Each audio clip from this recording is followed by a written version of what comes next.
हरे कृष्णा कृष्ण कृष्ण हरे हरे, हरे राम राम राम हरे हरे। तो सभी भक्तों का स्वागत है आज के भागवत कथा में। I am very grateful. मैं बहुत बहुत धन्यवाद करना चाहूँगा सभी भक्तों का जिन्होंने काफ़ी अपना समय निकाला और सब ऋतुएं हैं हरि कथा सुनने के लिए।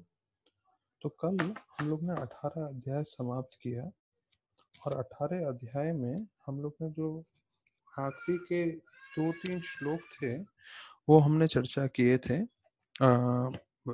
जो सबसे मुख्य आते हैं 48 श्लोक, तिरस्कृता विप्लब्धा शप्ता क्षिप्ता हतोपि न स्य ततपति कुर्वन्ति यद्भक्ता प्रभोपि।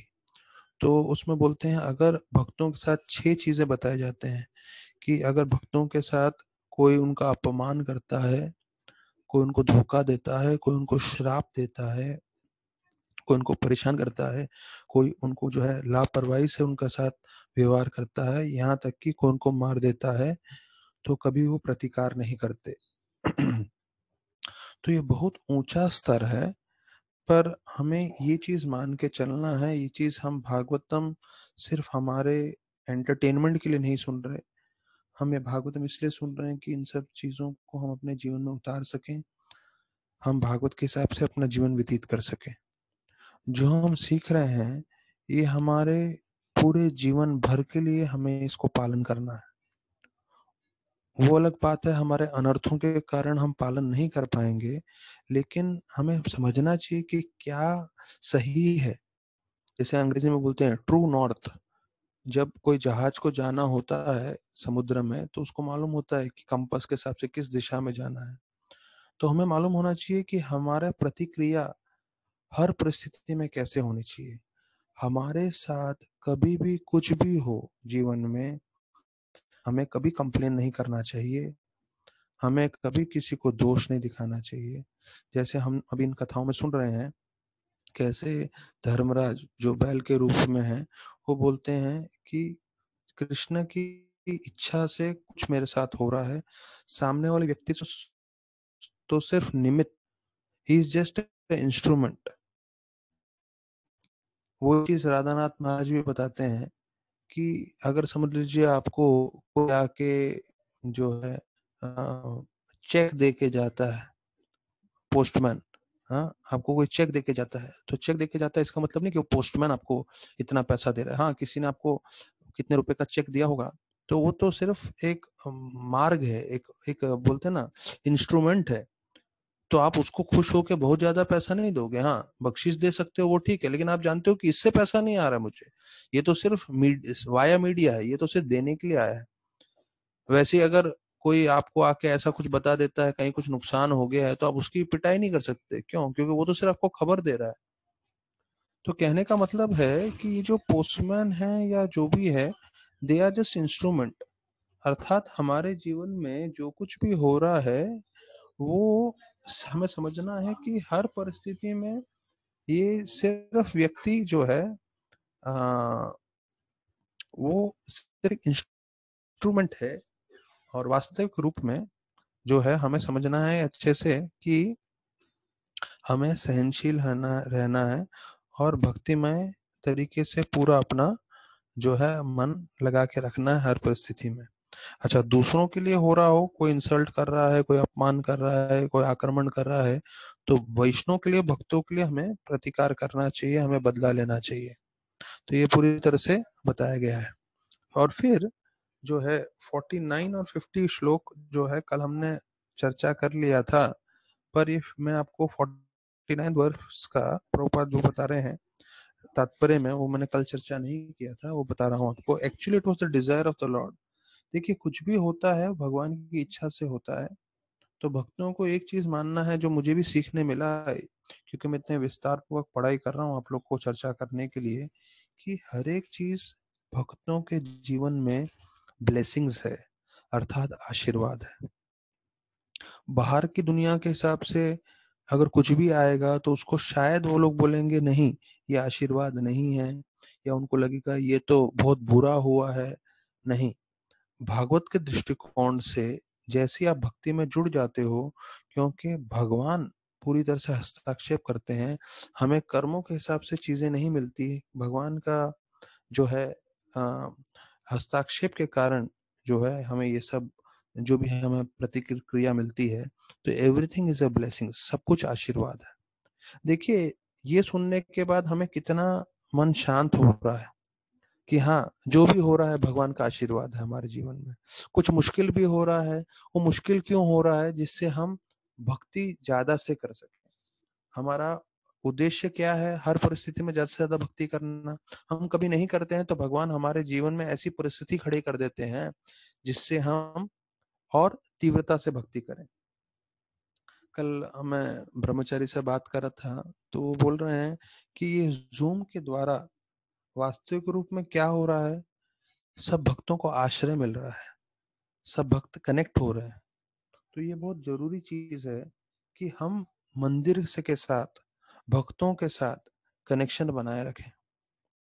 तो मेरे को जो है मेरा एक ये था कंसर्न था कि जो लोग कनेक्ट नहीं हो रहे हैं, हाँ, कई लोग का काम है, जॉब है, मंडे टू फ्राइडे ठीक है, पर सैटरडे संडे के दिन कनेक्ट होना चाहिए। और मैं रिक्वेस्ट करूंगा जो हमारे लीडर्स हैं उनसे आईओएस बॉयज भी जो है कनेक्ट हों। क्यों? क्योंकि कनेक्शन रहेगा तो भक्ति कर पाएंगे। अगर कनेक्शन छूट गया तो फिर हमारी भक्ति भी छूट जाएगी। और ये समय है, उत्तम है भक्ति करने के लिए, या समय जो कर सकता है आपको पूरा भक्ति से बहा सकता है, क्योंकि आप मंदिर नहीं जा सकते, किसी भक्तों के साथ शारीरिक रूप से संग कर सकते, लेकिन वही संग आपने ध्वनि के द्वारा किया तो पूरी तरह से कल्याण हो सकता है। तो मैं तुलसी विलास प्रभु को बोलूंगा कि वो जो रिक्वेस्ट है कि भाई सब आईओएस लोगों का एक डेटाबेस बना के चेक करें कौन कौन कनेक्ट नहीं हो रहे हैं, और फिर जो है हमारे साथ चर्चा करें कि किस तरह से सबको कनेक्ट करना है, क्योंकि ये कनेक्शन बहुत जरूरी है। ये कनेक्शन आपको भक्ति में स्थिर रखेगा, भक्ति में आगे बढ़ाएगा। कोई ऐसा व्यक्ति नहीं है जो बोल सकता है मैं बिना भक्तों के संग के भक्ति कर सकता हूँ। यहाँ तक कि प्रभुपाद बोले anyone who feels he can do bhakti without association of devotees is insane. अर्थात वो व्यक्ति पागल है जो ये सोचे मैं बिना भक्तों के संग के जो है भक्ति में प्रगति कर सकता हूँ। प्रगति तो दूर की बात है, वो टिक भी नहीं पाएगा। अधिकांश लोग अगर भक्तों के संग में नहीं है, भागवत का जैसे हमने देखा है, भागवत इतना शक्तिशाली है। प्रभुपाद लिखते हैं कि कली का असर से बचना है तो भागवत का आश्रय लेना है। तो जो भक्तगण भागवतम सुन रहे हैं उन पे कली का प्रभाव नहीं होगा, लेकिन जो भागवतम नहीं सुन रहे हैं उन पे कली का प्रभाव होगा ही होगा। ऐसा कुछ ज्यादा जो है इतना सोचने का और इतना बोलते हैं ना कॉम्प्लिकेटेड चीज नहीं है। या तो आप कृष्णा भक्ति में हो या तो आप माया में हो, कोई बीच में नहीं रहने वाला है।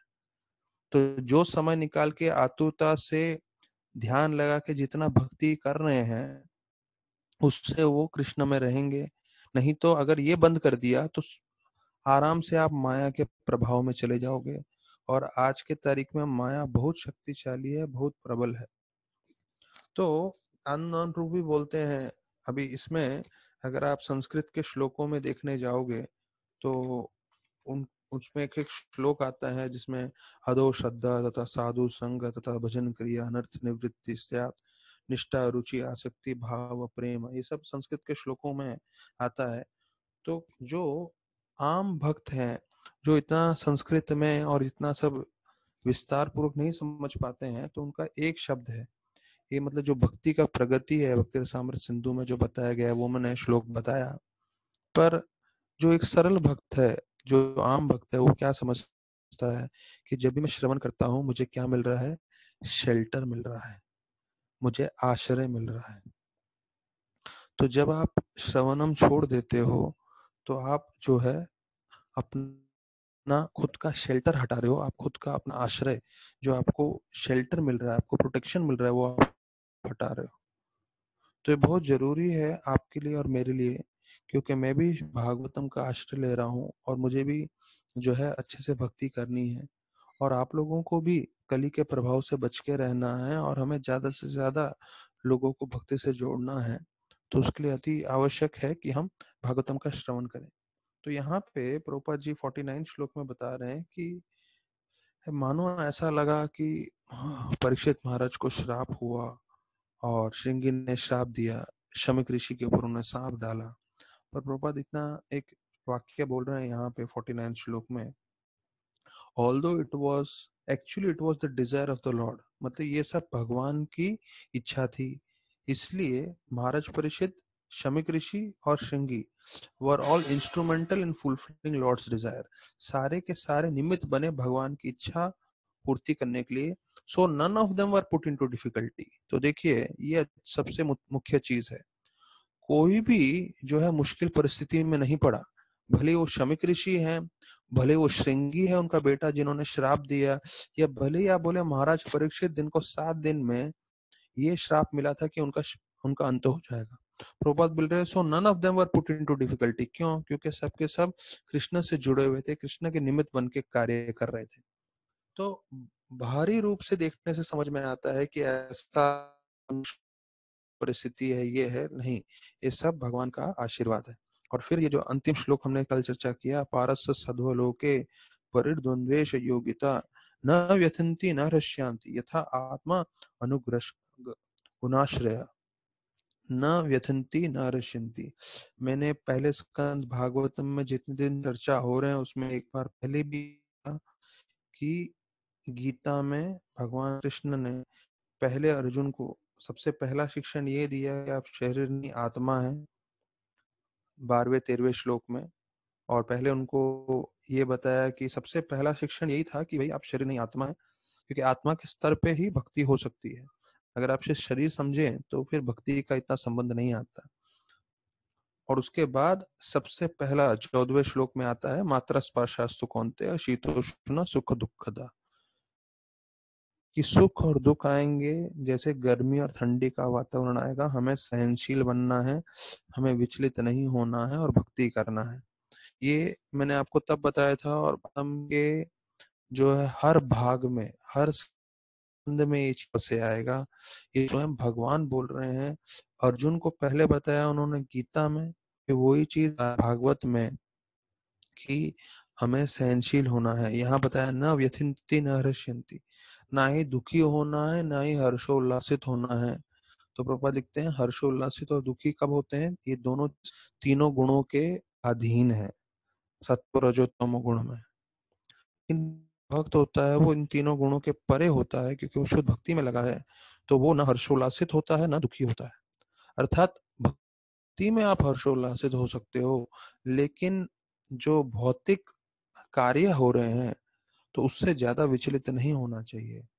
तो राधानाथ महाराज ने जो 31 दिसंबर को जो बताया था, जो मुझे बहुत अच्छा लगा है, मैं बार बार दोहरा रहा हूँ।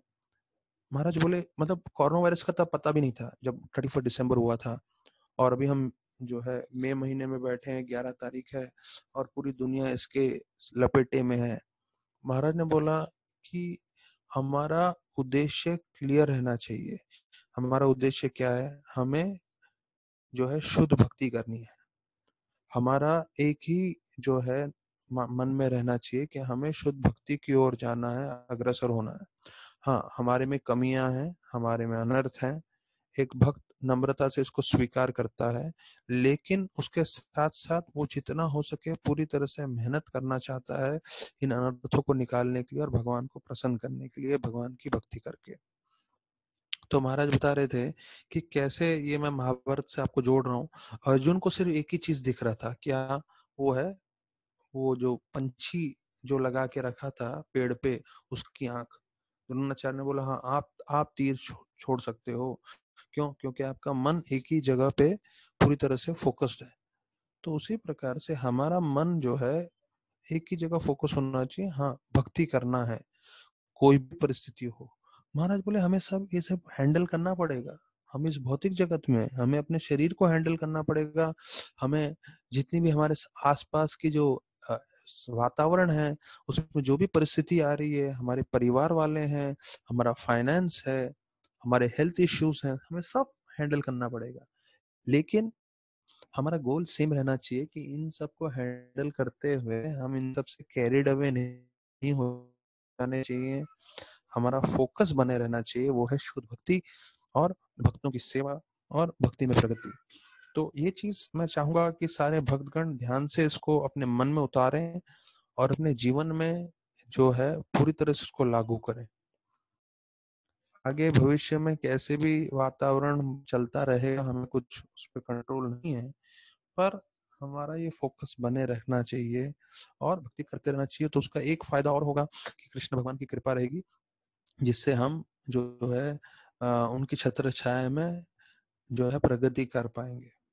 तो अभी हम 19वें अध्याय में आ रहे हैं कि सुखदेव गोस्वामी का जो है प्राकट्य हो रहा है। तो अभी ये पूरा अध्याय में आप लोग के साथ चर्चा करूंगा, पर आप लोग एक चीज समझिए कि सुखदेव गोस्वामी वहां कैसे आ गए। सुखदेव गोस्वामी जो है यहाँ पे सिर्फ 7 दिन और 7 रात का उनको श्राप मिला है परीक्षित महाराज को। उनको जो है शरीर जो है त्यागने वाले हैं, तक्षक आके काटेगा।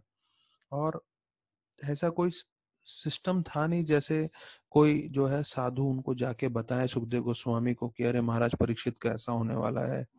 हाँ, और उनको सुखदेव गोस्वामी को लेकर आए। सुखदेव गोस्वामी अपने स्वयं जो है आ गए वहां पे यमुना के तट पे।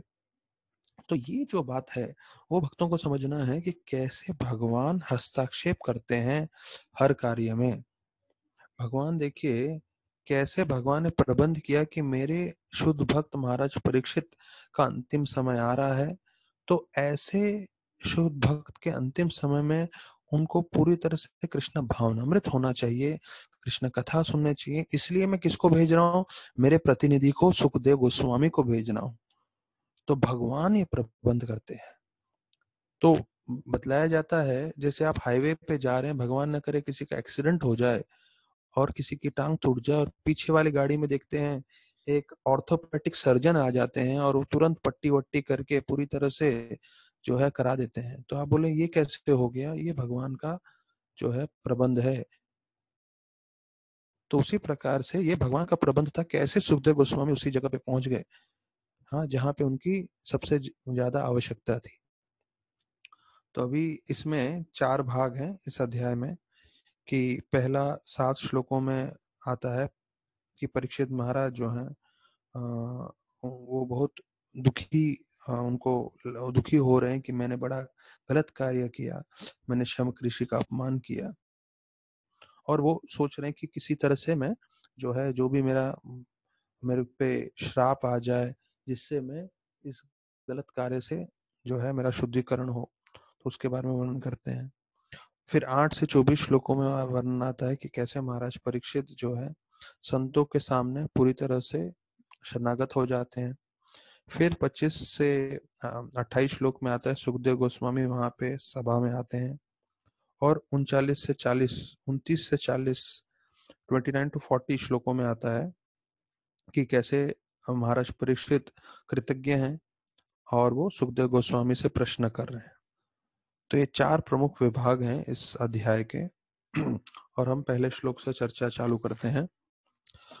तो महाराज परीक्षित बता रहे हैं कि किस तरह से उन्होंने जो गलत कार्य किया है उसके लिए वो बहुत जो है उनको ऐसा लग रहा है कि ये गलत कार्य मुझे नहीं करना चाहिए था,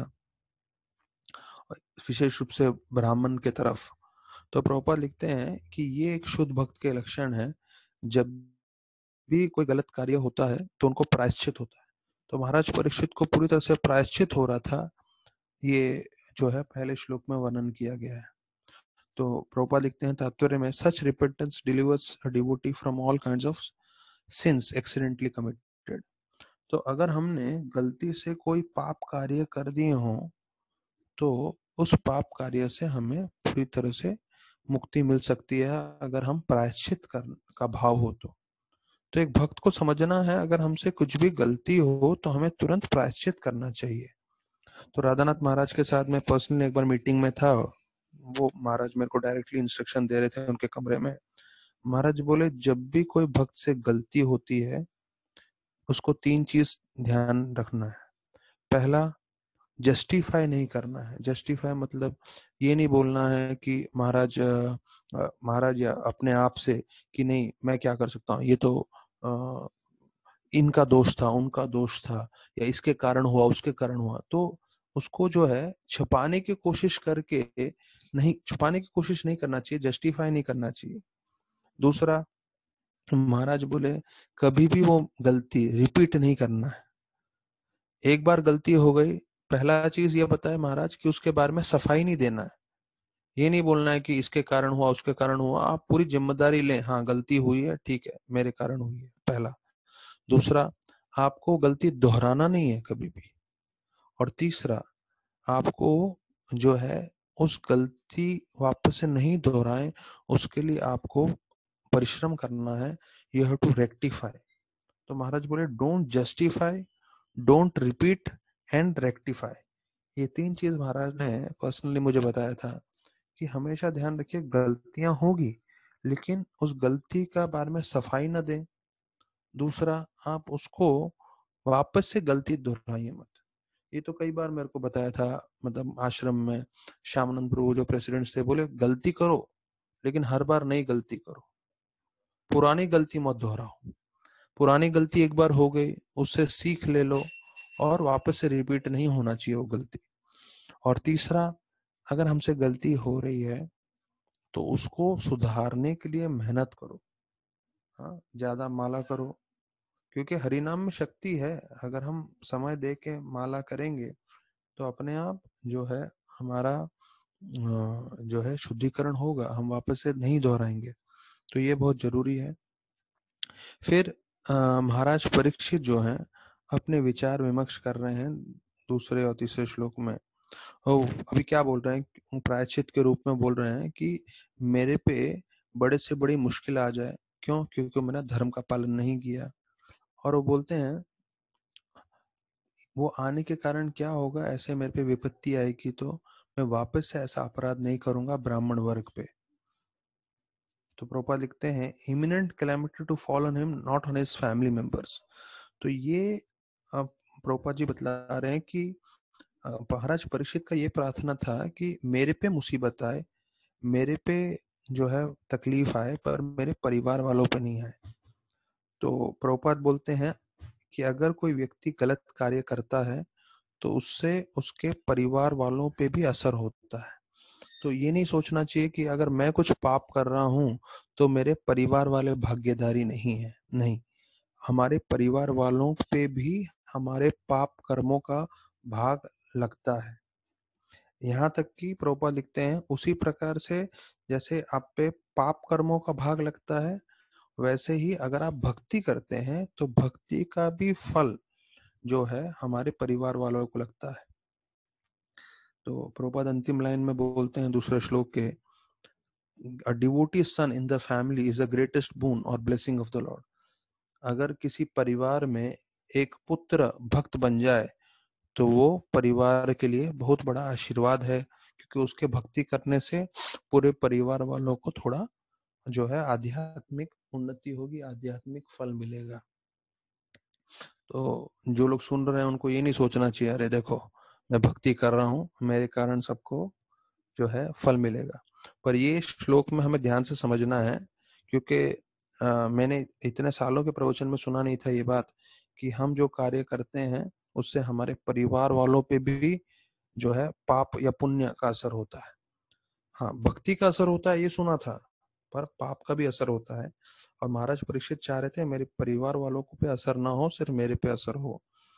फिर तीसरे श्लोक में बोलते हैं कि वो जो ब्राह्मण हैं जिन्होंने मुझे श्राप दिया उससे मेरा पूरा राज्य, मेरी शक्ति, मेरा धन सब कुछ खत्म हो जाए, क्योंकि मैं इतना पापी हूँ। और फिर कभी भी मैं ब्राह्मण और भक्तों को और गैया को जो है कभी भी मैं ऐसा उनके साथ दुर्व्यवहार ना करूं। तो प्रोपा लिखते हैं ये तीसरे श्लोक में कि जो मानवता का जो है विकास तब होगा जब वो तीन चीजों का ध्यान रखेगा। एक तो है ब्राह्मणों का, एक है गाय का, और एक है भक्ति का। तो ये तीन चीज बहुत मुख्य हैं, ब्राह्मण, गैया और भक्ति। क्योंकि भक्ति मार्ग आपको कृष्ण भगवान से जोड़ते हैं और ब्राह्मण आपको मार्ग बतलाते हैं और ब्राह्मण आपको जो बताया जाता है साधु शास्त्र और गुरु साधु शास्त्र। तो जो साधु होते हैं वो गुरु के प्रतिनिधि होते हैं, तो ब्राह्मण वैसे ही होते हैं। तो इसलिए हमें ब्राह्मणिकल कल्चर को फॉलो करना है जिससे हम शुद्ध रह सकें और हमारा मन शुद्ध रह सके और हम भक्ति में जो है पूरी तरह से प्रगति करें। प्रभुपाद एक जगह स्टेटमेंट इसी तीसरे श्लोक में बोल रहे हैं कि cow protection means feeding the Brahmanic culture. गैया की रक्षा करना मतलब ब्राह्मणों को भोजन कराना, ब्राह्मणों को रक्षा करना। और उससे जो है गैयों की और ब्राह्मणी की हम इस तरह से सेवा करेंगे तो भक्ति में अपने आप प्रगति करेंगे और इससे मानवता को सार्थकता प्राप्त करेंगे। फिर प्रभुपाद बोलते हैं where wealth and enhancement of Brahminic culture, cow protection, and consciousness, the state and the home are surely doomed by providence. तो ये हमें समझना है, अगर हम जो है भक्ति नहीं कर रहे हैं, गैया ब्राह्मण की रक्षा करने में नहीं लगे हैं, तो भले ही वो हमारा घर हो या शहर हो, स्टेट एंड द होम बोलते दोनों का नाश हो जाएगा। और अगर इन चीजों का हम ध्यान रखेंगे तो निश्चित रूप से जो है आध्यात्मिक और भौतिक तरक्की होगी। तो प्रभुपाद लिख रहे हैं कि हमें इस श्लोक से समझना है कि कैसे हमारे जीवन में और पूरे समाज में कैसे शांति हो सकती है और कैसे लोग जो हैं पीपल कैन बिकम प्रॉस्परस मतलब धनी हो सकते हैं। तो बोलते हैं every state and every home must endeavour to advance the cause of Brahminical culture for self purification, God consciousness for self realisation and cow protection for getting sufficient milk and the best food to continue perfect civilisation. तो जिन चीजों पे प्रभुपाद बोल रहे हैं कि क्यों हम जो है कैसे पूरा समाज और हम खुद अपना जीवन सार्थक कर सकते हैं जब हम जो है ब्राह्मणों को सम्मान करेंगे और उसकी जो है विधि को समझेंगे, तो हमारी शुद्धिकरण के लिए भक्ति करेंगे, आत्म साक्षात्कार के लिए, और गाय की रक्षा करेंगे क्योंकि उससे हमें दूध मिल रहा है जो आध्यात्मिक तरक्की के लिए सबसे उत्तम है। तो इससे जो है सबकी तरक्की होगी, हमारी भी और पूरे समाज की भी। तो ये तीन चीजों पे प्रभुपाद जी जो है काफी जो है जोर दे रहे हैं। फिर चौथे श्लोक में बताते हैं While repenting, he received the news of the curse. अभी जब उनको ऐसा प्रायश्चित हो रहा था तब उनको जो है ये उनको श्राप मिला है करके उनको मालूम चलता है। और उसी वक्त महाराज परीक्षित का दृष्टिकोण देखिए, वो बोलते हैं ये एक अच्छा अवसर है और उससे मैं जितनी भी भौतिक चीजें हैं और मेरी जितनी भी आसक्ति हैं उससे मैं दूर हो जाऊंगा, मैं उसको छोड़ सकता हूँ। कि उनको मालूम चलता है कि कैसे तक्षक करके जो सर्प है 7 दिन में आएगा और मुझे काटेगा, ये श्रृंगी ने श्राप दिया हुआ है। तो वो इसको शुभ जो है शुभ चिन्ह मानते हैं। अब देखिए अगर किसी व्यक्ति को ये बताया जाए कि वो 7 दिन में मरने वाला है तो शुभ नहीं मानेगा, पूरी तरह से अशुभ मानेगा। पर आपने अगर ध्यान से सुना होगा आज के लेक्चर के ओपनिंग में मैंने यही बताया कि भक्त क्या होता है, जो भी उसके जीवन में आ रहा है वो सोचता है ये भगवान ने भेजा है, इसलिए मुझे समझ में आए ना आए ये पूरी तरह से शुभ है और मेरा एक ही कर्तव्य है हर परिस्थिति में भक्ति में मैं आगे बढ़ूं, अग्रसर हूं। तो महाराज परीक्षित वो बोलते हैं अभी मैं बाकी सब चीजों को छोड़ दूंगा, पूरी तरह से भगवान का आश्रय लूंगा, तो ये मेरे लिए बहुत शुभ है मेरे जीवन में। प्रभुपाद चौथे श्लोक में बता रहे हैं असली खुशी कहाँ है। तो बोलते हैं दो जगह बताते हैं, एक आध्यात्मिक जगत में और दूसरा है कि जब हम जन्म मृत्यु के चक्कर से बाहर निकल जा सकते हैं। तो वो तभी निकल पाएंगे जब हम भगवत धाम जाएंगे। तो अगर हमें असली रूप से आनंद प्राप्त करना है, खुश होना है, तो या तो भगवत धाम में या तो पूरी तरह से भक्ति में लीन होकर, जब भक्ति में लीन होंगे तो हम भगवान के संग में हैं तो संपूर्ण रूप से आनंद प्राप्त करेंगे। तो मैंने बार बार पहले बताया हुआ है कि भक्त जो होता है नारायण परायण होता है, वो बंबई में नहीं रह रहा, वो बोरीवली मलाड कांदिवली वसई इस स्थानों पे नहीं रह रहा है। हाँ, शारीरिक रूप से रह रहा है क्योंकि उसको रहना है वहां पे, पर मानसिक रूप से वो पूरा कृष्ण के साथ एकाग्र है, कृष्ण की सेवा करना चाहता है, कृष्ण की भक्ति करना चाहता है, तो संपूर्ण रूप से आनंदित रहता है हर परिस्थिति में। तो बताया जाता है शमीक ऋषि और अ, महाराज परीक्षित दोनों शुद्ध भक्त थे। तो दोनों शुद्ध भक्त होने के कारण जब उनको ये मृत्यु का समाचार मिला, वो भयभीत नहीं हुए, वो विचलित नहीं हुए।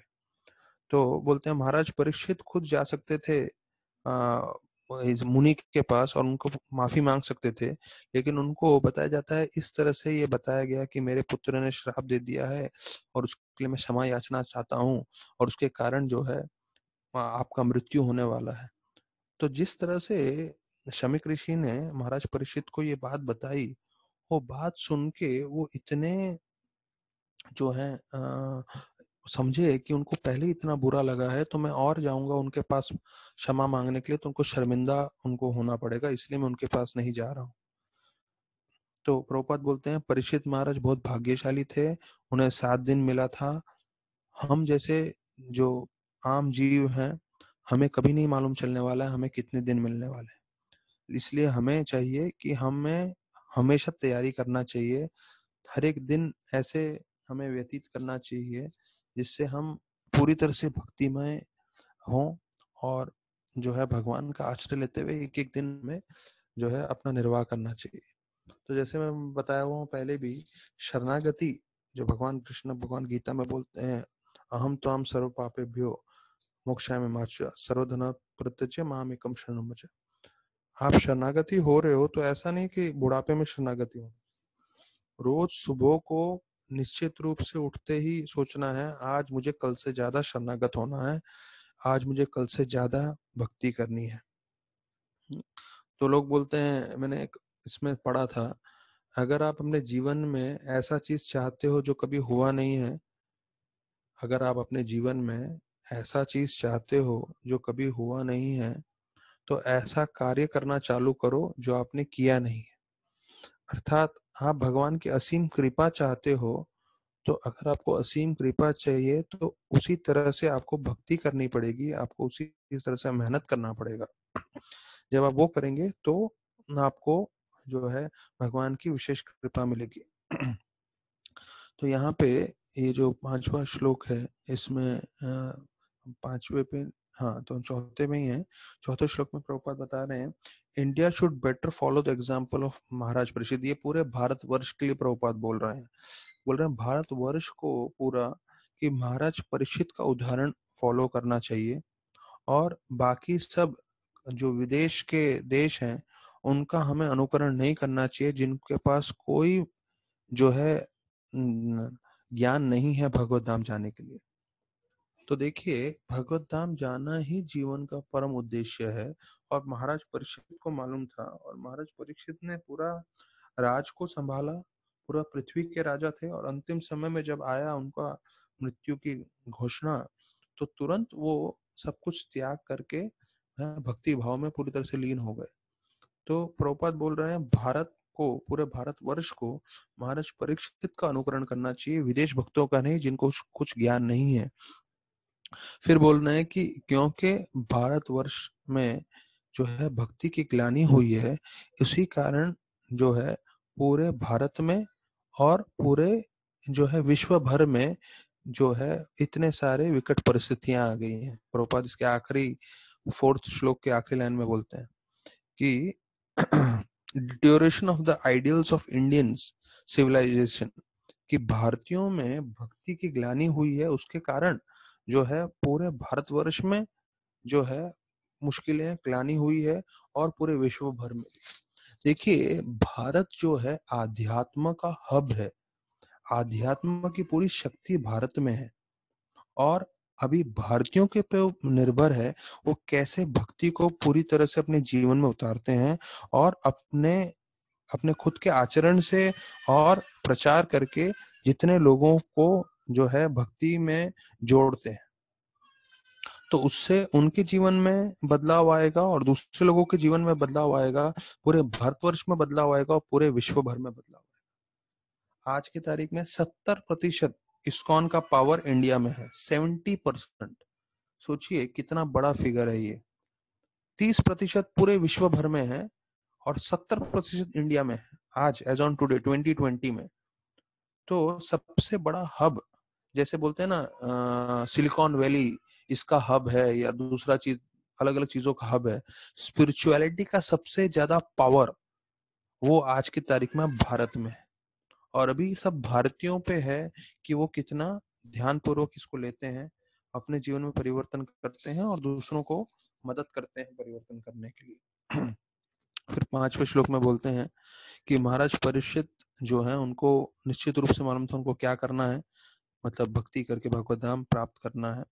इसलिए वो गंगा के तट पे जाके बैठ गए और पूरी तरह से कृष्ण भाव भगवान पे ध्यान करने लगे भक्ति के द्वारा।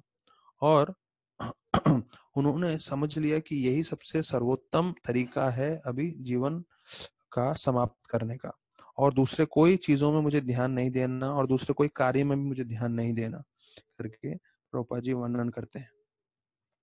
तो Krishna by completely fasting on the banks of river Yamuna which flows down by the capital of Hastinapur। ये तो जीव गोस्वामी का तात्पर्य में बतलाते हैं कि कैसे जो है वो कहाँ पे थे, वो गंगा के तट पे थे या यमुना के तट पे थे। तो कई आचार्यगण बताते हैं कि वो यमुना था क्योंकि हस्तिनापुर में थे वो, और हस्तिनापुर जो है दिल्ली के पास है, और अर्थात वृंदावन के पास है और वहां यमुना बहती है। तो बताया जाता है कि वो यमुना के तट पे थे। पर वास्तविक रूप में दूसरे आचार्य ऐसा भी बोलते हैं यमुना गंगा एक समान ही है, दोनों की आध्यात्मिक उतनी शक्ति है, पर यमुना गंगा से बहुत ज्यादा शक्तिशाली है। वो हम अगले श्लोक में चर्चा करेंगे। छठा श्लोक सब लोग साथ में चर्चा कर सकते हैं। इसमें गंगा की स्तुति कर रहे हैं। वावैलसच्चरि तुलसी विमिश्रा कृशांग्र रेणु अभियान काम्बुनेत्री पुनातिलोकन्वयत्र शेषान् कस्त्वं न सेवत मरिष्यमाना। तो बोलते गंगा इतनी शक्तिशाली कैसे है, गंगा की इतनी महिमा कैसे है, क्योंकि गंगा के जल में दो चीजें हैं, तुलसी विमश्रा। तुलसी मतलब तुलसी जो है भगवान के चरणों में जो तुलसी है वो उनके गंगा के जल में है, और दूसरा भगवान के चरणों की रेणु, कृशांगरी रेणु, रेणु मतलब जो है मिट्टी, जो भगवान का चरण रज है उनके चरण का, तो वो जो है दोनों चीज मिला हुआ है। तो बोलते हैं ये सबके लिए शुभ बन जाता है गंगा का जल, और यहाँ तक कि सारे लोगों को शुद्ध करता है। भगवान शिव को भी जो है शुद्धिकरण प्रदान करता है, इसलिए भगवान शिव ने भी अपने सर पे धारण किया। तो बाकी इन जीवों के क्या कहने जो हर पल जो है मृत्यु की ओर जा रहे हैं। अगर वो शिव को शुद्ध कर सकता है गंगा का जल, सारे लोगों जो है ऊंचे लोग और नीचे लोग वहां शुद्धिकरण कर सकता है। हाँ, क्यों? क्योंकि भगवान के चरण रज और तुलसी का मिश्रण है उसमें। तो बोलते हैं बाकी हम जैसे जीवों को क्यों नहीं शुद्धिकरण करेगा। तो बोलते हैं कि यमुना और गंगा में यमुना कृष्ण भगवान के ज्यादा संपर्क में थी, क्योंकि जब वसुदेव जो है कृष्ण भगवान को जो है मथुरा से वृंदावन लेके जा रहे थे, तो बताया जाता है कि कृष्ण भगवान जो है उनके टोकरी में से गिर गए थे यमुना में। और जब यमुना में गिर गए थे तो पूरा यमुना का नदी को उन्होंने जो है चन्नामृत बना दिया था जब गोकुल की तरफ वासुदेव जा रहे थे। तो पूरा यमुना भगवान का चरणामृत है, और जो भी उसमें स्नान करता है वो भगवान के जो है चरणों का जल महाचरणामृत में जो है स्नान कर रहा है। और फिर वराह पुराण में से जो है जीव गोस्वामी बोल रहे हैं कि दोनों में वैसे तो अंतर नहीं है, लेकिन गंगा जो है उसकी 100 गुना शक्ति बढ़ा दोगे तो यमुना की तुलना में आता है।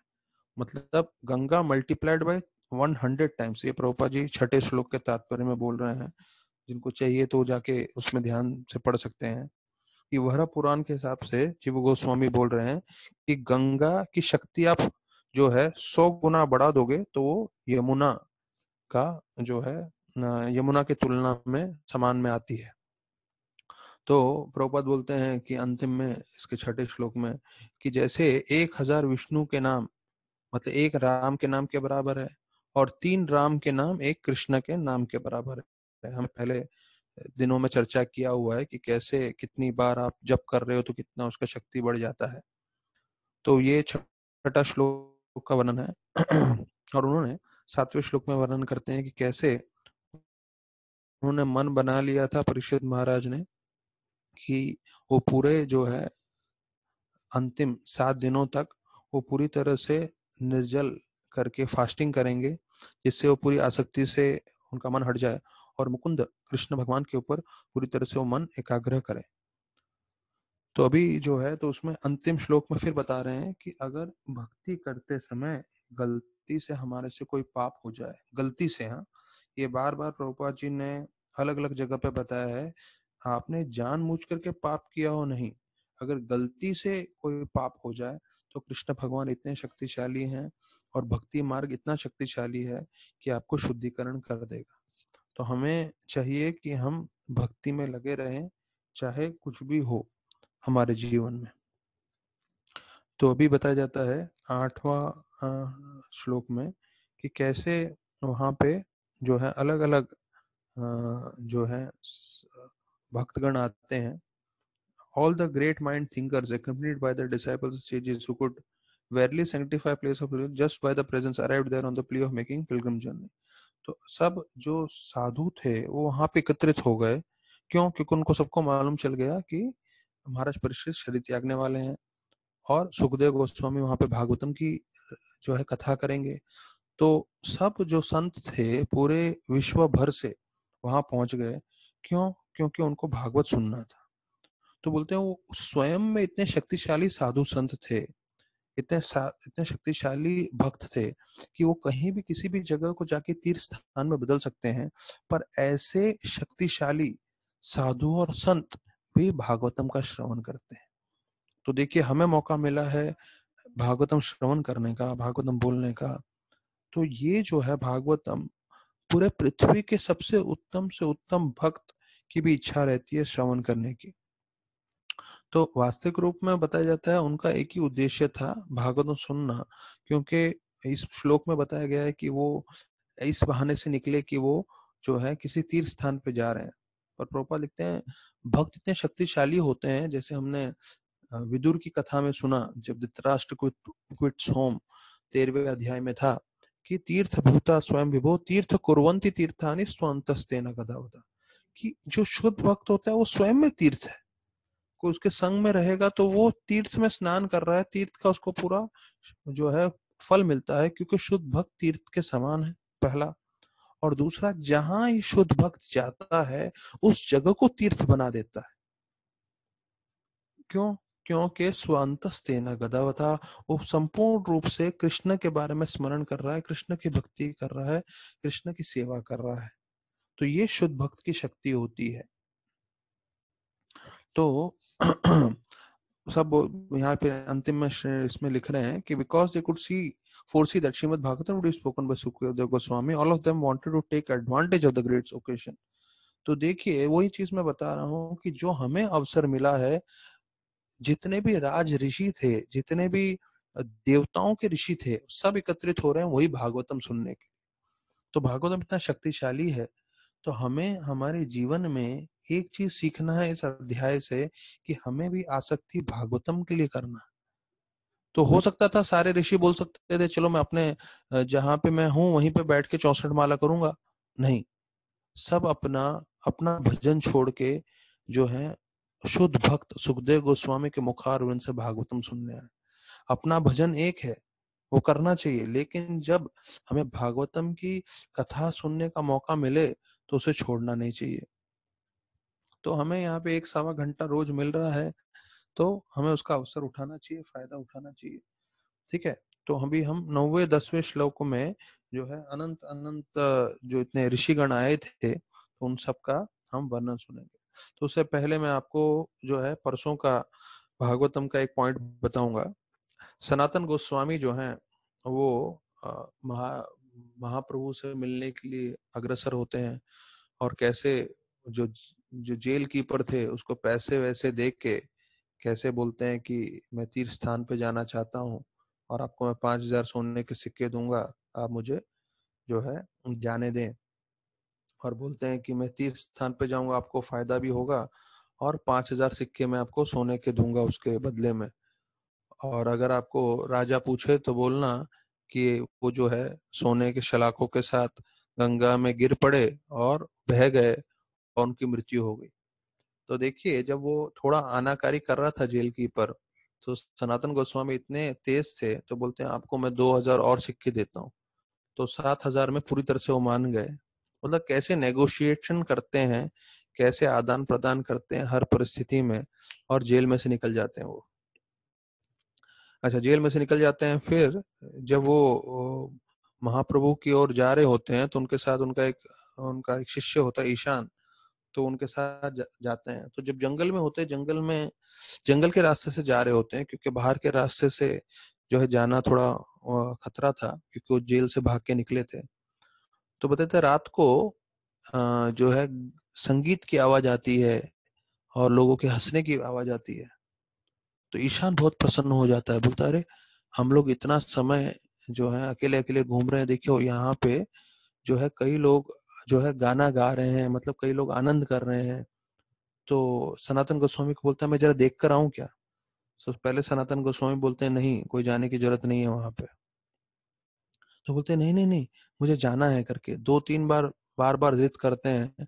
तो फिर सनातन गोस्वामी बोलते हैं जाओ, लेकिन एक चीज ध्यान रखना, अगर वो लोग कुछ आपको भेंट दें तो खाना मत। अगर आपको कुछ खाने के लिए बोले तो खाना मत, याद रखना ये बात। तो बोलते हैं ठीक है, तो जाते हैं। तो देखते हैं जंगल के दूसरे तरफ जो है बड़ा सा लोगों का जो है भीड़ है, और उसमें सब लोग नाच रहे हैं, गा रहे हैं, और बहुत सारा आवाज ध्वनि सब हो रहा है। और लोग उसको भी जो है बुलाते हैं, तो निशान उनके साथ नाचता है, गाता है कुछ समय तक। उसके बाद उसको बोलते हैं ये लीजिए, जो है भोजन लीजिए करके। तो भोजन उसको याद आता है, सनातन गोस्वामी ने बोला भोजन नहीं लेना। तो वो बोलता है ठीक है, आप मुझे दे दीजिए, मैं कुछ देर बाद खाता हूँ करके ले लेता है, और फिर वापस आता है, और वापस आके जो है सो जाता है। तो सनातन गोस्वामी बोलते हैं हाँ अगले दिन, तो ईशान तुम जाकर आए वहां पे। तो बोले हाँ जाकर आए, सब लोग गा रहे थे, नाच रहे थे। तो बोले अच्छा उधर खाया तो नहीं। बोला नहीं नहीं, मैं लेकर आया हूँ, ये देखिए आपके लिए भी लेकर आया हूँ। तो जैसे ही वो भोजन का लिफाफा खोलते हैं, तो उसके अंदर मांस और ऐसा सब चीजें होती है। तो एकदम देख के चौंक जाते हैं। तो सनातन गोस्वामी बोलते हैं अरे तुम्हें बुद्धि लगाना चाहिए था भाई, जंगल में कोई मानव थोड़ी मिलेगा। जो लोग ये नाच गाना कर रहे थे वो लोग भूत प्रेत थे, और अगर तुम उनका दिया हुआ भोजन उस वक्त स्वीकार कर लेते, तुम भी भूत प्रेत बन जाते थे। ये तो अच्छा हो तुमने खाया नहीं। तो इसलिए ये पूरा कहानी बताते हैं कि हमें हमेशा गुरु के निर्देशन में रहना चाहिए। जो गुरु हमें आज्ञा दे, भले हमें समझ में आए ना आए, हमें उसे हमेशा पालन करना चाहिए। क्योंकि अगर आप कहीं पे भी रहेंगे तो प्रॉब्लम रहने ही वाला है। मेरे पास 3 कहानियां हैं, 3 कहानियां, एक नहीं दो नहीं, 3 कहानियां, जिसमें बतलाते हैं कैसे देवतागण जो है, देवता मतलब स्वर्ग लोक में रह रहे हैं पर मुश्किल परेशानी में कभी भी फंस जाते हैं। तो बताया जाता है एक देवता थे जिनका नाम था वर्तंतु। हाँ, और वो देवता नहीं थे, वो ब्राह्मण थे, और वो बृहस्पति के शिष्य थे। और बताया जाता है एक बार बृहस्पति आए और वो दोनों अपना पैर फैला के आराम से बैठे हुए थे। तो पैर फैला के बैठे थे और उन्होंने ये भी ध्यान नहीं दिया कि उनके गुरु आ रहे हैं बृहस्पति। तो बृहस्पति इतने क्रोधित हो गए, वो बोले कि तुम इस तरह से पैर फैला के बैठे हो जैसे कोई बैल हो, तो मैं तुम्हें श्राप देता हूँ कि तुम बैल रूपी दानव बन जाओ। और वो फिर अरिष्टासुर बनते हैं कृष्ण लीला में। क्या हुआ, उसने सिर्फ पैर फैला के बैठा था। दूसरे कृष्ण लीला में आते हैं कि जैसे हमने सब मालूम है कि कैसे वसुदेव को, नंद महाराज को एक बड़ा सर्प जो है खाने की कोशिश करता है, और वो सर्प जो है वास्तविक रूप में सुदर्शन करके देवता थे। और कृष्ण भगवान उनका उद्धार करते हैं, अपने चरण से उनको स्पर्श करते हैं, तो सर्प का वो शरीर त्याग करके जो है देवता का शरीर धारण करते हैं। तो भगवान कृष्ण ही उनको बोलते हैं आप बताइए आपके जीवन के बारे में। तो सुदर्शन बोलने लगते हैं कि कैसे मैं स्वर्गलोक में था और वहां पे अष्टवक्र मुनि आए, जो बड़े मुनि थे, पर मैंने उनको देख के हंसा, क्योंकि वो 8 जगहों में जो है वो उनका विकार है, इसलिए उनका नाम है अष्टवक्र। तो मैं हंसा तो उन्होंने बोला, उसी वक्त मेरे को श्राप दे दिया और मैं सर्प बन गया इस पृथ्वी पे। और तीसरा हमें मालूम है नलकुबेर मणिग्रीव का, आराम से नहा रहे थे मंदाकिनी नदी में, हाँ, दूसरी अप्सराओं के साथ नारद मुनि आ गए और नारद मुनि ने श्राप दे दिया।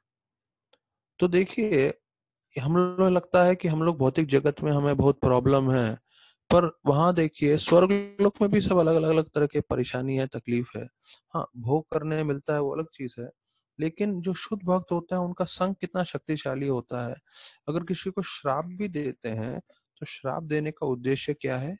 उनका उद्धार करना, उनको भक्ति में आगे बढ़ाना और भगवत धाम लेके जाना।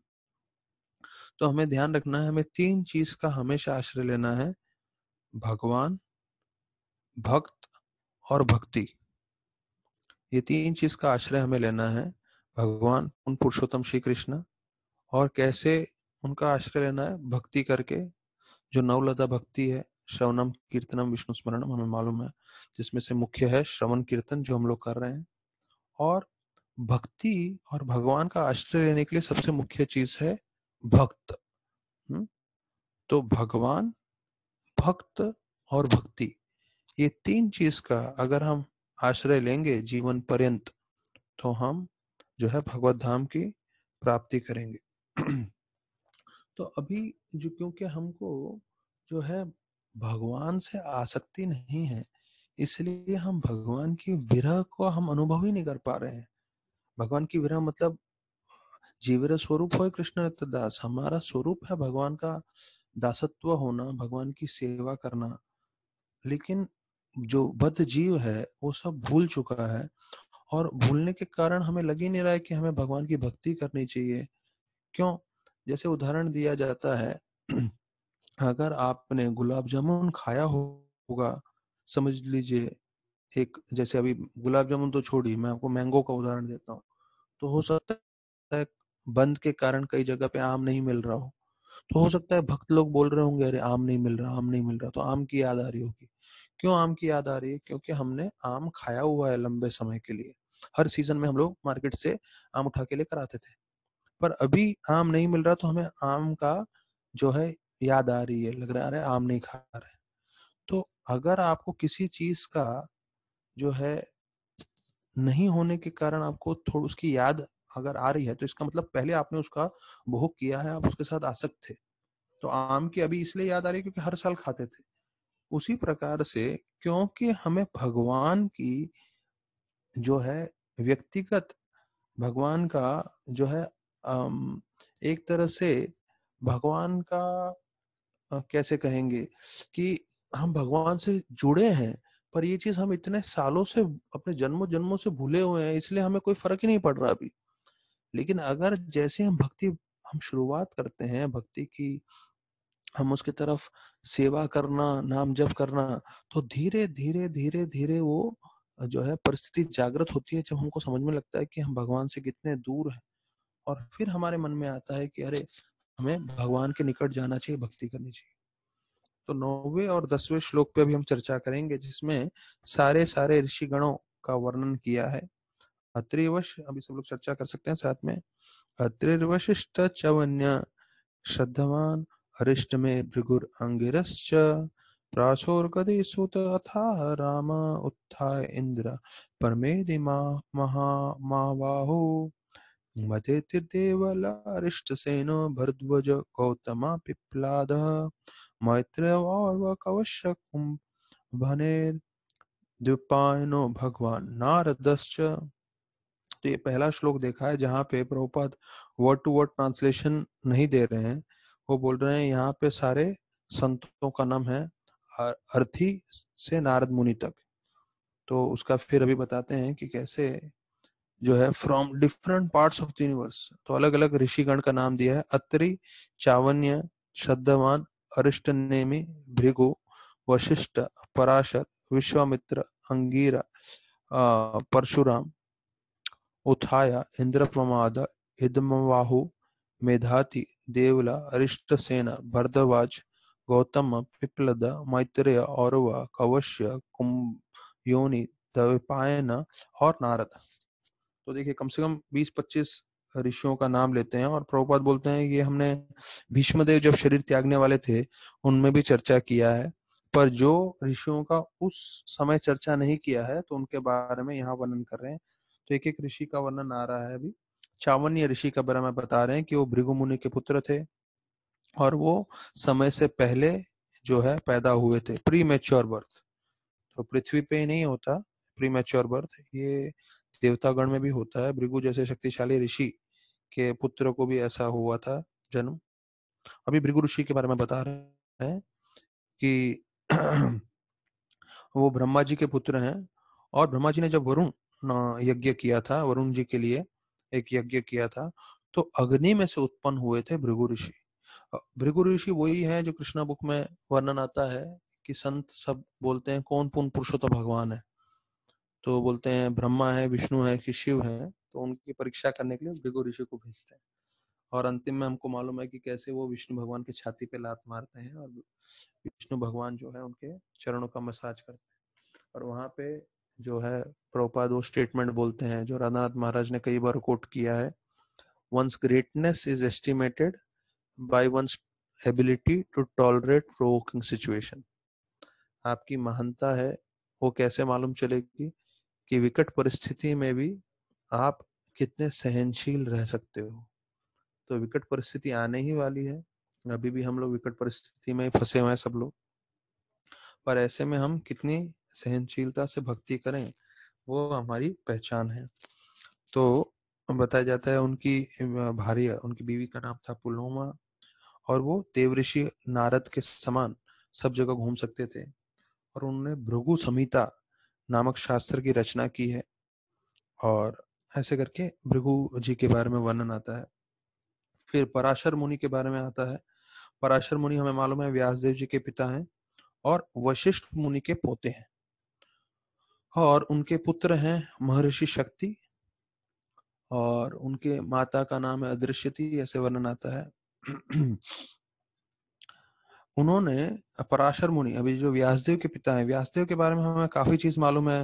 व्यासदेव जी ने पूरे शास्त्रों की रचना की है, वेद लिखे, और कैसे नारद मुनि ने आके उनको भागवतम की रचना करने के लिए बोला, वो सब हमने कथा सुनी है चौथे, पांचवें, छठे अध्याय में भागवतम के। अभी हम सुन रहे हैं पराशर मुनि के बारे में, उनके पिता के बारे में। तो पराशर मुनि ने अपने माँ के गर्भ में ही पूरे वेद जो है सीख लिए थे। देखिए, तो जब कोई माता गर्भवती होती है तो बहुत ध्यान रखना चाहिए कि जो वो कार्य कर रही है, अंदर बैठा शिशु पूरी तरह से सीख रहा है। तो हमने अभिमन्यु की कथा में सुना है, हमने अलग अलग कथाओं में सुना है, अब इसमें एक और आ रहा है कि व्यासदेव के पिता पराशर ने पूरा वेद अपने माँ के गर्भ में बैठ के सुना था। तो बताया जाता है उनके पिता जो है उनके पिता का जो है एक दानव ने अंत किया था, कल्म शापाद करके दानव ने उनके पिताजी को मारा था। तो वो इतने क्रोधित हुए पराशर मुनि, वो पूरी सृष्टि को जो है विनाश करने वाले थे, पर उनके दादाजी वशिष्ठ मुनि ने आके उनको रोका। तो नहीं तो वो पराशर, सोचिए व्यासदेव के पिता इतने शक्तिशाली थे, पूरी सृष्टि का विनाश करने वाले थे। वशिष्ठ जी के कहने से उन्होंने सृष्टि का विनाश नहीं किया। फिर बोलते हैं कि उन्होंने एक ऐसा यज्ञ किया जिससे सारे राक्षस का अंत हो जाए। तो उसके लिए भी बताया जाता है पुलस्त्य ऋषि आए, और पुलस्त्य ऋषि ने पराशर ऋषि को मना किया कि भाई आप मत करिए राक्षसों का अंत। फिर बताया जाता है कि पराशर जी ने जो है सत्यवती के संग में व्यासदेव जी को जो है जन्म कराया। और बोलते हैं पराशर के संग में हमने सुना है सत्यवती जो है उनके पिताजी मछली पकड़ते थे, तो मछली पकड़ने वाले की पुत्री थी। लेकिन पराशर जैसे इतने बड़े संत, इतने बड़े साधु के संग में आके बताया जाता है उनका शरीर सत्यवती का पूरी तरह से जो है खुशबूदार हो गया। और प्रभुपाद लिखते हैं भागवत में कि कई किलोमीटर तक सत्यवती की शरीर की खुशबू फैली रहती थी। ये पराशर मुनि का संग का शक्ति था। और वो जनक महाराज जो सीता के पिता हैं, उनके भी गुरु थे। तो उसके बारे में वर्णन करते हैं। फिर विश्वामित्र मुनि के बारे में बताते हैं कि उनका एक और नाम था गादी सूत, क्योंकि वो गादी के पुत्र थे। और वो कन्या कुब्ज नामक जगह के राजा थे, जो आज की तारीख में उत्तर प्रदेश है। वो क्षत्रिय थे और उन्होंने एक बड़ा यज्ञ किया था मतंग मुनि के साथ, जिसके कारण वशिष्ठ के सारे पुत्र मारे गए थे। और विश्वामित्र मुनि बताया जाता है कैसे वो ध्यान कर रहे थे और उनका ध्यान जो है मेनका ने आके भंग कर दिया। और उससे प्रोपा लिखते हैं कि सबसे खूबसूरत लड़की जो है, जो इतिहास में जो आई है, वो है शकुंतला। वो पैदा हुई थी और उसके पिता थे विश्वामित्र मुनि। तो उसका वर्णन करते हैं। तो फिर वो बोलते हैं कि कैसे वो है वशिष्ठ जी के गाय लेना चाहते थे जिसका नाम नंदिनी था, और दोनों में मतभेद हुआ। तो वो सब पूरा महाभारत में कथा है। फिर अंगिरा ऋषि के बारे में बताते हैं कि वो मानसिक पुत्रों में से एक है। 6 मानसिक पुत्र हैं ब्रह्मा के। और अंगिरा ऋषि जो हैं, देवताओं के जो गुरु हैं बृहस्पति, उनके पिता हैं। तो बृहस्पति के पिता हैं अंगिरा ऋषि। और बोलते हैं अंगिरा ऋषि आज भी जो है अलकनंदा गंगा के तट पे जो है वहां पे प्रार्थना कर रहे हैं, तपस्या कर रहे हैं। शायद बद्रीनाथ की तरफ है, ऐसा लग रहा है मुझे ये जगह। फिर उत्थाया के बारे में बताते हैं, एक ऋषि हैं जो अंगिरा ऋषि के 3 पुत्रों में से एक हैं, और वो मंदाता के गुरु हैं, ऐसे करके बताते हैं। फिर देवला, तो देवला मतलब जो असित देवला व्यासा स्वयं चैव भविष्य में अर्जुन बताते हैं गीता में। तो उसका वर्णन है, ये भी एक संत है। तो वो बोलते हैं he is elder brother of Daumya, और वो दौम्य के बड़े भाई थे। और दौम्य कौन थे? पांडवों के कुलगुरु। फिर गौतम ऋषि के बारे में बताया जाता है कि पूरे सप्त ऋषि हैं पूरे विश्व के, उसमें से एक है गौतम ऋषि। और गौतम ऋषि अहल्या के पति हैं, जिनको श्राप देके पत्थर बना देते हैं। और वही पत्थर को वापस से अहल्या कौन बनाते हैं? रामचंद्र, अपने चरणों के स्पर्श से। तो देखिए, भगवान के चरण इतने शक्तिशाली हैं कि जिसको भी संपर्क करते हैं उसको उद्धार कर देते हैं। तो हम भी इस भागवतम के द्वारा भगवान के संपर्क में हैं, भगवान की हरि कथा के संपर्क में हैं। तो हमें मालूम हो न हो, पर भगवान की कथा में इतनी शक्ति है जिससे हमारा भी जीवन में परिवर्तन कर देंगे। जैसे पत्थर में से वापस अहल्या को बना दिया था, वैसे हमारे भी पत्थरमय जीवन जो सिर्फ इंद्र भोग में लगा है, उससे जो है हमारा स्वरूप हमें भगवान की सेवा में जो हमें नियुक्त होना है वो करवा सकते हैं, अगर हम भगवान के संपर्क में रहें। तो कृपाचार्य के दादा हैं गौतम ऋषि। तो कृपाचार्य हमें मालूम है जो पांडवों के साथ युद्ध में थे, और कृपाचार्य जो महाराज परीक्षित का ध्यान रख रहे थे, तो उनके दादा हैं गौतम ऋषि। फिर मैत्रेय के बारे में वर्णन आता है कि मैत्रेय विदुर के आध्यात्मिक गुरु हैं, और उन्होंने धृतराष्ट्र को बताया था कि आप पांडवों के साथ जो है अच्छे व्यवहार करिए, उनके साथ मैत्री करिए। पर उन्होंने नहीं माना था, और दुर्योधन जो है उनके जो है बात नहीं मान रहा था। तो उसी वक्त मैत्रेय ऋषि ने दुर्योधन को श्राप दिया था, ऐसा वर्णन आता है। तो अभी तक ये जो है 9 और 10 श्लोक में वर्णन करते हैं। फिर 11वें 12वें श्लोक में वर्णन आता है कि महाराज परीक्षित ने बाकी सब संतों को जो है स्वीकार किया, उनको अभिनंदन किया, उनके सामने पूरी तरह से सर झुका के उनको जो है प्रणाम किया। और उन्होंने उनको बताया कि मैंने ये निश्चय किया है कि मैं 7 दिन 7 रात तक कुछ खाऊंगा पीऊंगा नहीं, और पूरी तरह से भगवान पे ध्यान करते हुए शरीर त्यागूंगा। तो प्रभुपाद जी बहुत अच्छा चीज बतलाते हैं ये 11वें श्लोक में, कि जब हम किसी को प्रणाम करते हैं, दंडवत करते हैं, वो बहुत अच्छा तरीका है जिससे सामने वाले के हृदय में बहुत तरह से एक आप जो है अ, सम्मान देते हैं, और उनको बहुत हृदय में अच्छा लगता है कि देखिए कैसे सम्मान दे रहा है। तो सर झुका के जब हम दंडवत प्रणाम करते हैं, और इससे प्रभुपाद बोलते हैं कि कोई first grade offender is excused simply by this process. अगर किसी ने बड़े से बड़ा अपराध भी किया हो तो उसको भी क्षमा याचना मिल जाएगी अगर वो दंडवत प्रणाम करके क्षमा मांगेगा। तो बताया जाता है कि ये उनका वैष्णव सदाचार था और उन्होंने सबसे माफी मांगा जितने भी साधु संत आए थे और उनको प्रणाम करके उनका अभिनंदन किया।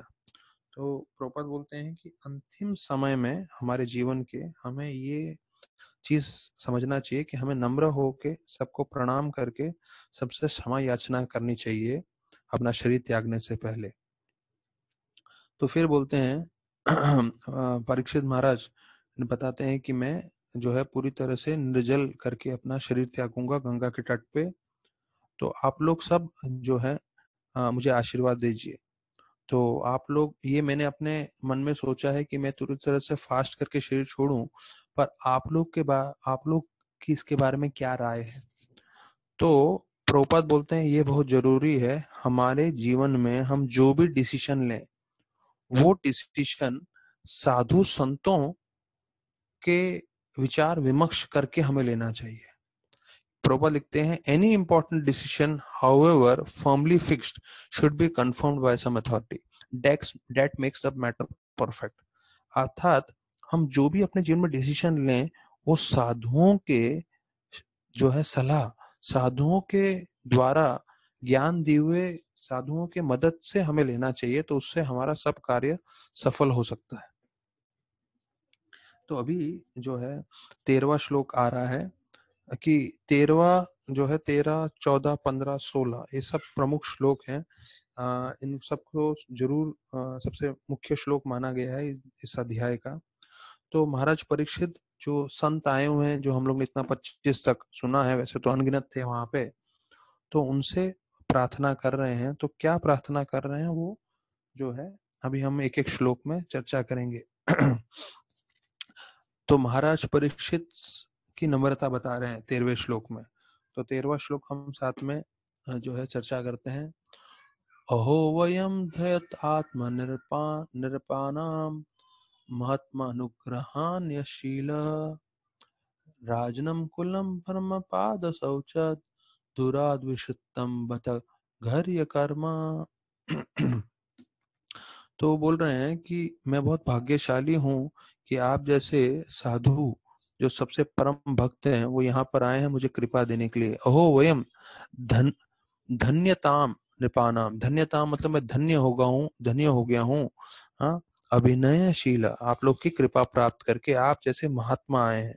और आप महात्माओं का क्या गुण है, तो वो जो दूसरे दो लाइन में है राजनम कुलम ब्रह्म पाद शौचत मतलब जो धुला हुआ पानी है उसको दूर फेंक दिया जाता है क्योंकि उसे अशुद्ध माना जाता है। तो बोलते हैं उसी तरह से दूर शिष्टम बत ग्रह्य कर्म। आप सब चीज जो है जो मेरे पास राजपाट है जो मेरे पास इंद्र भोग का चीजें हैं, आप जैसे भक्तगण इसको जो है अशुद्ध मान के दूर फेंक देते हैं। तो ये है शुद्ध भक्त के लक्षण।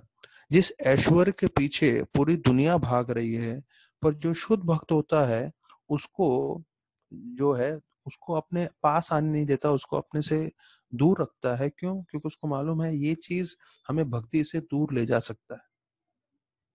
तो धन उतना ही हमें रखना चाहिए जिससे हम शांति से भक्ति कर सकें।